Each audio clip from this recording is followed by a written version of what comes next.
Ujú.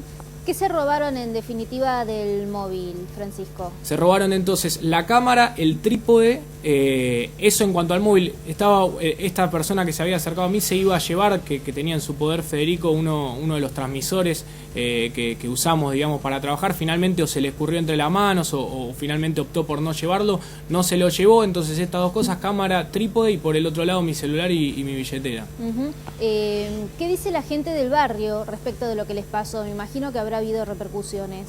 Sí, hablamos más temprano con Andrés, el tío de David, que era justamente el protagonista del hecho que nos habíamos acercado a cubrir, y principalmente refería al hecho en particular, y en general los testimonios de los vecinos, tampoco había mayor movimiento, pero hablamos con algunas personas, tenían que ver con lo que había pasado ese jueves a la noche. Inclusive nos mencionaban que al retirarse estas personas que habían intervenido en este Fiat que cruzó al Corolla y finalmente se lo llevaron a este Corolla, mencionaban también que más allá de David habían amenazado a otra persona mientras se retiraban del lugar. Una de las personas que quedaba de la mano de enfrente de donde está tomando la cámara, al escuchar el ruido ese jueves a la noche, salió de la casa, se fijó a ver qué pasaba y lo habían apuntado con el arma. Entonces, en general, las personas estaban sensibilizadas y nos hablaban de ese tema en particular. En cuanto a digamos, una mirada tal vez más global sobre el barrio, ya te digo, nos comentaban esta situación de que veían que existía presencia policial y que les comentaban sobre esta situación,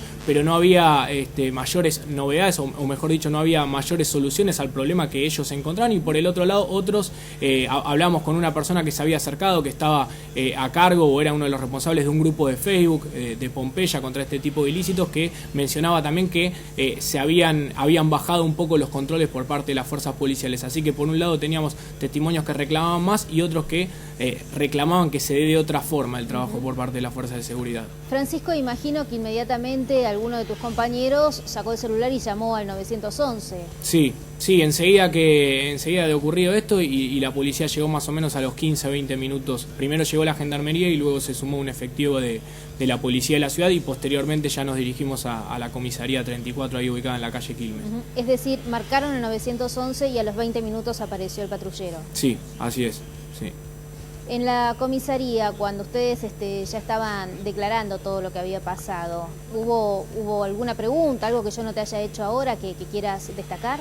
Sí, en cuanto a la comisaría, digamos, no nos llevamos tal vez mayores o mayor información sobre tal vez algún tipo de mecanismo que por ahí, o que no era el primero que podían llegar a escuchar, o que tenían algún tipo de indicio de quienes podrían haber participado de esto. La realidad es que tenía más que ver con detalles sobre lo sucedido, si podíamos aportar mayor información, como puede ser la patente del auto, que sinceramente ninguno de nosotros la recordábamos, y bueno, obviamente que detalles, en mi caso como implicado, digamos, que me había pasado que había sido robado de pertenencias mías, ya declarando como afectado, y en el caso de mis compañeros como testigo, pero no hubo mayores comentarios al respecto. Recién comentabas que la cámara, para informarle a la gente, siempre está conectada al móvil, porque es la forma que tenemos de que el satélite no pueda transmitir las imágenes en vivo de lo que está pasando en el lugar. Ahora, cuando el auto arranca y estos cables se desatan, digamos, de la conexión,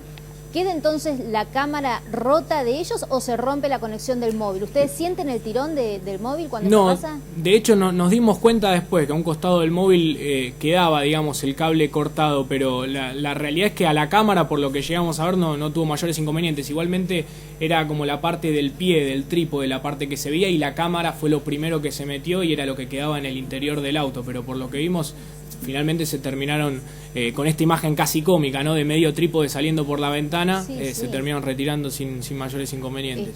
Y lo último, es extraño, ¿no?, que terminen robando el trípode, porque uno cree que los ladrones van más por el dinero en efectivo, ¿no? Sí. ¿Les llamó la atención esto a ustedes? Sí. Son elementos caros, vamos a contarle a la gente, son elementos muy caros, pero es extraño esto. Sí, lo que pensábamos nosotros es que, insistimos, todo se dio muy pero muy rápido, no más de 30-40 segundos, y tal vez para alguien que no entiende cómo quitar la cámara del trípode, que digamos al cabo de 2 o 3 pruebas uno lo puede llegar a entender, les resultó más rápido en pos de retirarse de forma veloz del lugar, llevarse directamente el trípode y la cámara, las dos cosas. Pero sí, uno también le llamaba la atención, digamos, que se hayan llevado el trípode, que no reviste mayor valor que el caso de la cámara. Pero sí, nosotros entendemos que tiene que ver con una cuestión de rapidez de retirarse del lugar y no poder sacar la cámara de encima del trípode.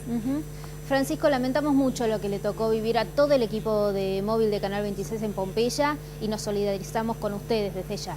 Bueno, muchas gracias. Muchísimas gracias, Francisco. Un saludo y un abrazo al resto del móvil. Y ahora